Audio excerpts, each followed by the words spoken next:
अगर आप शेयर बाजार में अच्छा मुनाफा कमाना चाहते हैं तो 10 गलतियों से बचें। शेयर बाजार में मुनाफा कमाना बहुत मुश्किल नहीं है।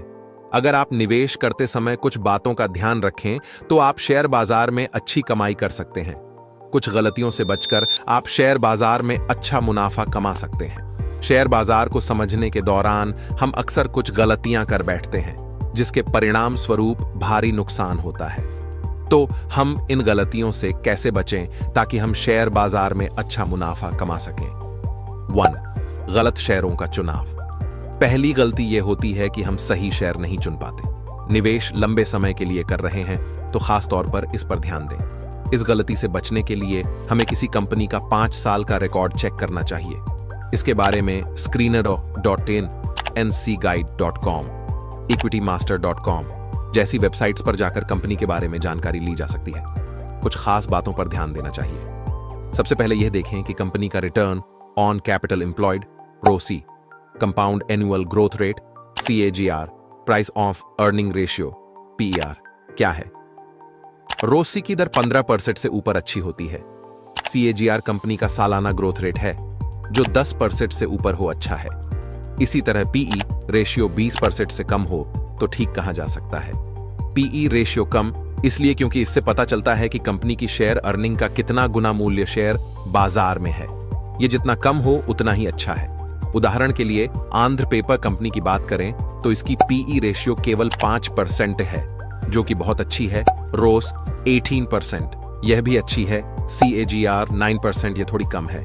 कंपनी में ग्रोथ कितनी है और आगे आने वाले समय में क्या करने वाले हैं, इसका भी ध्यान रखना चाहिए।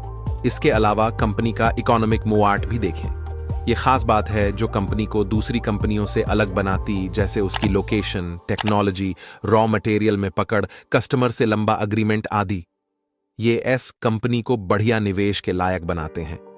कंपनी की website, annual report, investor presentation से इकोनॉमिक मोड को समझा जा सकता है। 2. प्रॉफिट बुकिंग नन करना। अगर किसी शेयर में हमें अच्छा प्रॉफिट हो गया है तो हम उसे बेचते नहीं हैं और यह सोचते हैं कि यह अभी ज्यादा बढ़ सकता है। प्रॉफिट की चाहत कम करते हुए हमें यह समझना चाहिए कि हर स्टेप पर कुछ शेयर बेचने चाहिए। मान लें हमारे पास किसी कंपनी के 1000 शेयर हैं जो हमने 20 रुपए की दर से खरीदे थे और जो अब बढ़कर 24 पर पहुंच गए हैं। ऐसे में हमें उसमें से 300 बेच देने चाहिए और अगर वह 28 पर जाता है तो भी उसमें से 300 शेयर बेच दें। मतलब यह कि हमारे बाकी शेयरों की कॉस्टिंग बहुत कम हो जानी चाहिए। इस तरह से हमारा रिस्क कम होता चला जाता है। अगर हम रिस्क के हिसाब से नहीं बेचेंगे तो हम कभी भी प्रॉफिट में नहीं आ सकते। अक्सर हम 28 पर भी नहीं बेचते और जब वह 15 पर पहुंच जाता है तब भी नहीं बेचते। यहां हम गलती करते हैं, जबकि शेयर मार्केट में हमेशा बहुत सी कंपनी सस्ते में शेयर देती है। 3. सिर्फ सोशल मीडिया के भरोसे रहना। शेयर बाजार के लिए कभी भी सोशल मीडिया पर आ रही किसी टिप पर आंखें मूंद कर भरोसा न करें। YouTube, ट्विटर, टेलीग्राम या व्हाट्सएप पर कई एक्सपर्ट ग्रुप या चैनल मिल जाएंगे जो गलत शेयरों को प्रमोट कर देते हैं। इसलिए बिना कंपनी की खोजबीन किए अपने पैसे न फंसाएं। उदाहरण के लिए सेरेब्रा टेक, Z-Learn, फ्यूचर लाइफस्टाइल को देखें। इन कंपनियों के शेयर्स कभी सोशल मीडिया के चहेते थे, अब ये 80% शेयर होल्डर्स का पैसा डुबो चुके हैं। इसलिए जब आपको किसी कंपनी का शेयर अच्छा लगे तो सिर्फ इसलिए पैसा न लगाएं कि सोशल मीडिया पर भी उसके बारे में टिप दी गई है। अपनी ओर से स्टडी करें और किसी ऐसे एक्सपर्ट की राय भी लें जो सेबी में रजिस्टर्ड हो। रजिस्ट्रेशन चेक करने के लिए sebi.gov.in पर जाएं। 4. स्टॉप लॉस नहीं रखना। अगर हमारा शेयर तेजी पर है तो भी हमें स्टॉप लॉस वह कीमत है जिस पर हम अपना शेयर बेच देते हैं, इससे बड़े नुकसान से बच जाते हैं, रखना चाहिए। मान लें कि हमने किसी कंपनी का शेयर 50 रुपए में खरीदा था, वह बढ़ते हुए अब 56 रुपए का हो गया। यहां हमें एक स्टॉप लॉस बना लेना चाहिए, जैसे अब 54 रुपए से नीचे आते ही उस शेयर को बेचना होगा। अगर आपने 50 रुपए का शेयर खरीदा और वह नीचे आने लगा, ऐसे में आप 45 रुपए पर स्टॉप लॉस लगा सकते हैं। इस पर हिट करते ही बेचना है।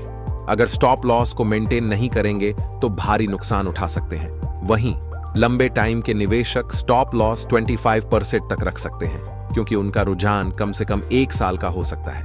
5. मार्केट अप हो तो सेलिंग न करना।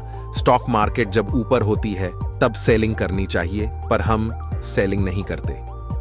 कम से कम कुछ प्रॉफिट बुकिंग तो उस वक्त जरूर करनी चाहिए जब मार्केट बहुत ज्यादा गिर जाती है, तब हमें खरीदारी करनी चाहिए।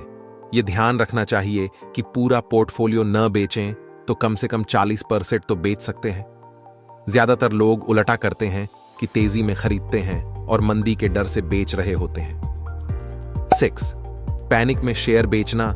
कभी भी पैनिक में आकर या अफवाहों के झांसे में आकर अपने शेयर नहीं बेचने चाहिए। अगर आपने किसी कंपनी के शेयर पूरी जांच परख के बाद खरीदे हैं, तो कंपनी के बारे में अपनी स्टडी पर भरोसा रखें। सच्चाई का पता लगाने की कोशिश करें। अगर कभी कंपनी के बारे में कोई नेगेटिव न्यूज आए तो खुद भी पता करें और किसी एक्सपर्ट से भी राय लें। 7. गिरते शेयरों की खरीदारी करना। जो शेयर लगातार गिर रहे हों, उनमें कभी भी खरीदारी नहीं करनी चाहिए। उदाहरण के लिए यस बैंक 800 रुपये तक के उच्चतम पर था, और वह जब नीचे गिरने लगा तो लोगों ने 200 से 300 रुपये पर खूब खरीदारी की। बुरी तरह गिरते गिरते ये 10 रुपये तक आ गया था। इसी तरह DHFL भी 600 रुपये से नीचे आते आते 20 रुपये तक आया। इसमें भी लोगों ने बहुत खरीदारी की, लेकिन ये डीलिस्ट होकर खत्म हो गया। श्रेय इंफा 135 रुपये गया था, अब घटते घटते 3 रुपये से नीचे पहुंच चुका है। रिलायंस कम्युनिकेशन, जो किसी जमाने में 800 रुपये पर जा चुका है, अब करीब 105 रुपये पर लिस्टेड है।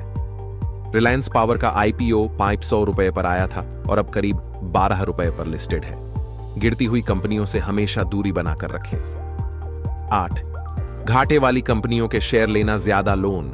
लगातार घाटा करने वाली कंपनियों में पैसा नहीं लगाना चाहिए। उदाहरण के लिए वोडाफोन को देखें। यह मशहूर कंपनी है, लेकिन मोटे नुकसान में जूझ रही है। उस पर इतना लोन है कि वह जल्दी प्रॉफिट में नहीं आ सकती है। इसी तरह TTML, आलोक इंडस्ट्रीज लगातार लॉस में है। JP power, JP associate, Reliance capital आदि कंपनियां भी लोन में फंसी हैं।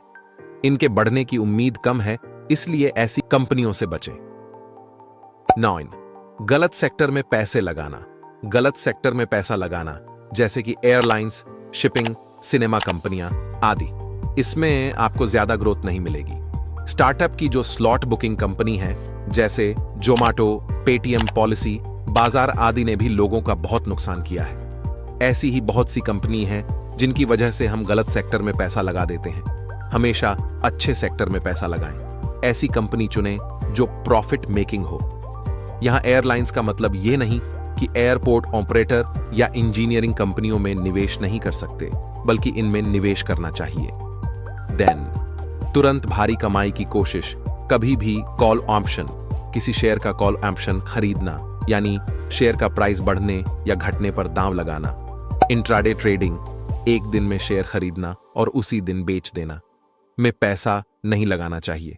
गलती यही होती है कि हम जल्दी से जल्दी भारी कमाई के चक्कर में इस तरह की ट्रेडिंग करते हैं और उसके अंदर हमारे को हमेशा ही नुकसान होता है, क्योंकि हम न कोई एक्सपर्ट है और दिन की उथल पुथल में हम कभी भी कमा नहीं सकते हैं। इसलिए बिना किसी एक्सपर्ट सलाह के फ्यूचर ऑप्शन ट्रेडिंग से हमेशा बचना चाहिए। यह कोरी सट्टेबाजी है। तो दोस्तों, आज का वीडियो यहां तक ही। तो कैसा लगा हमारा वीडियो जरूर कमेंट करें और हमारा चैनल को जरूर सब्सक्राइब करें। यह आपसे निवेदन है।